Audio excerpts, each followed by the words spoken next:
Audio Jungle. Audio Jungle.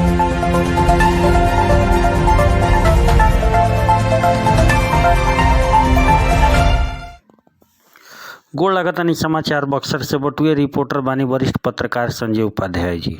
आज एगो ऐसन खबर उरा सभे के देखावे जा रहल बा भोजपुरिया समाचार जौन झकझोर के रख दी।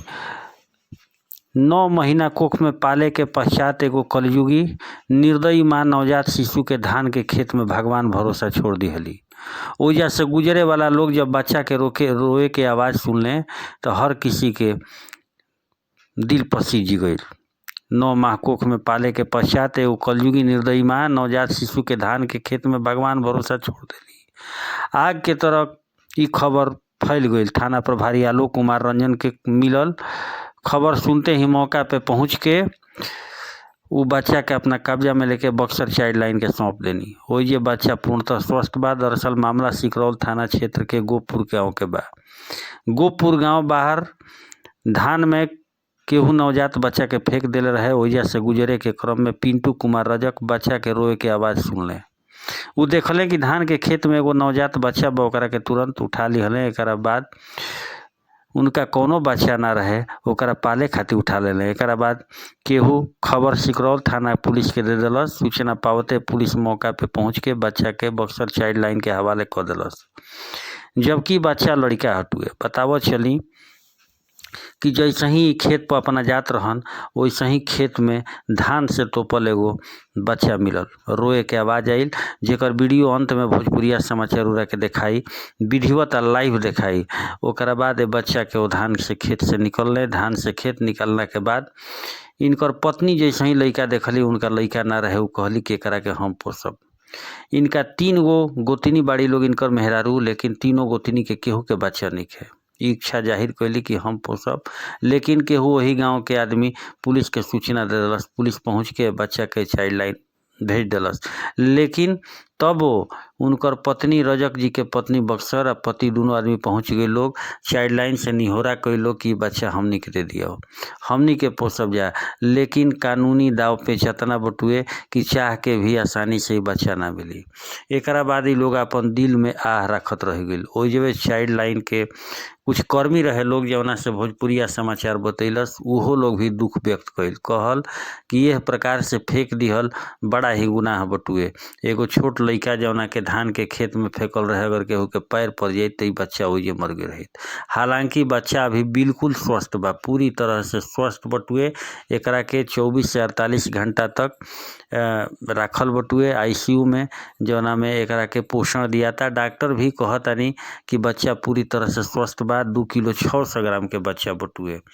ई बात जैसे ही पूरा गांव में फैलल वैसे ही सब कोई सोचे पर मजबूर हो गई आ सबके आँख में आंसू आ गई ई दृश्य के देख के। लेकिन रोरा सब है बयान रखा जाएगा 24 से 48 घंटा और देख लिया जाए कि कैसा है, दूध पी रहा है कि नहीं। वेट कितना है? वेट 2.5 किलो है। देखने से अभी क्या लग रहा है? देखने से ठीक है, टर्म बच्चा है, मतलब समय पर बच्चा है, कमजोर बच्चा नहीं है। और ये है, देखा जाए दूध पी रहा है कि नहीं। डॉक्टर रविशंकर श्रीवास्तव, ठीक है। जो है हमको सिकरौल थाना द्वारा फ़ोन आया 11:30 में कि एक बच्चा जो है कल 11:45 में गोपुर गांव के दक्षिण धान के खेत में फेंका हुआ था। सूचना मिलते ही चाइल्ड लाइन कर्मी सिकरौल थाना पहुंचे। उसके बाद उस बच्चा का वहां से जीडी कराया गया और बच्चा लगभग उसका वज़न 2 किलो 600 ग्राम है और बच्चा स्वस्थ है और बाल कल्याण समिति की इसकी सूचना दे दी गई है। और इसके बाद बच्चा अभी एसएनसीयू में भर्ती है। इस तरह बच्चा फेंक देना आपको क्या लगता है? हमें तो ये लगता है कि यह एक प्रकार का अपराध ही है, लेकिन लोगों के बीच ये हर माह बना हुआ है, एक मोटिवेट बन गया है कि हम लोग ये देखते हैं कि प्रायः ऐसे बच्चे जिनके पास बच्चा नहीं रहता है तो उन्हीं को मिलता है।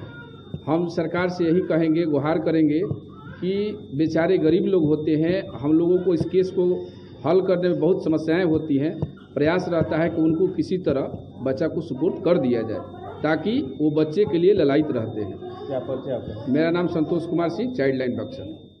ये बहुत गलत बात है, ये अन्याय है कि बच्चा को फेंक देना। मान लीजिए बच्चा को कोई खा जाए, कुत्ता सियार, ऐसे लोग हैं जिसको बच्चा ही नहीं है, उसी को भगवान बच्चा मिलते हैं और उसी को बच्चा मिलना भी चाहिए। बाल कल्याण समिति से हम लोग मतलब रिक्वेस्ट करेंगे कि बच्चा उन्हीं को दें। गरीब परिवार के लोग हैं, फिर भी उन लोग बच्चा के लिए लालायित रहते हैं कि बच्चा भगवान उनको दिए नहीं और उन्हीं के रूप में उनको बच्चा मिलता है। ये जो बच्चा मिला है अभी कहाँ मिला है? सिकरौल धान के खेत में? हाँ, धान के खेत में, खेत के आरी पर सुलाया हुआ था और प्लस धान से उसको ढका हुआ था। तो बच्चा को तो कुछ भी हो सकता था, नुकसान कुछ भी हो सकता था, कोई भी बालक कोई जा रहा है खेते के पैर से कुचल देता। तो हम लोग आग्रह यही करेंगे जनता से कि वो कम से कम चाइल्ड लाइन को बच्चा सुपुत्र करे और हम लोग इस एसएनसीयू में भर्ती कर बच्चा स्वस्थ हो जाए और गरीब या जिसको बच्चा न हो उसको मिल जाए। बच्चे आपका? हाँ, मेरा नाम Kanchan Devi, child line team member.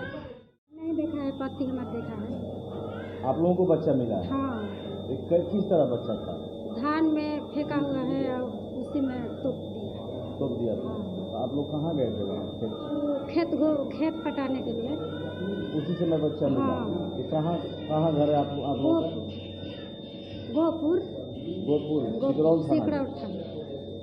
आप लोग बच्चा को पालना चाहते हैं? हाँ, चाहते हैं। हम लोग का बच्चा नहीं है, 3 गोतनी बनी है, 3 आदमी के लड़का फेंका नहीं था। तीनों को? हाँ, सरकार से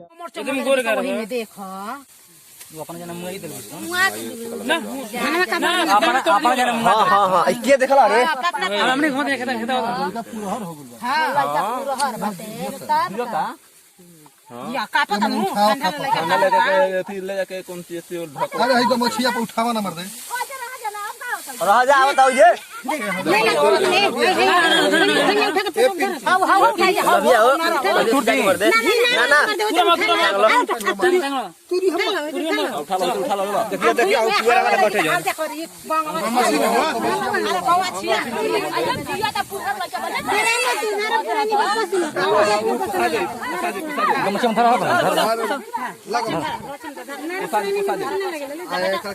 बोला के नार गाँव से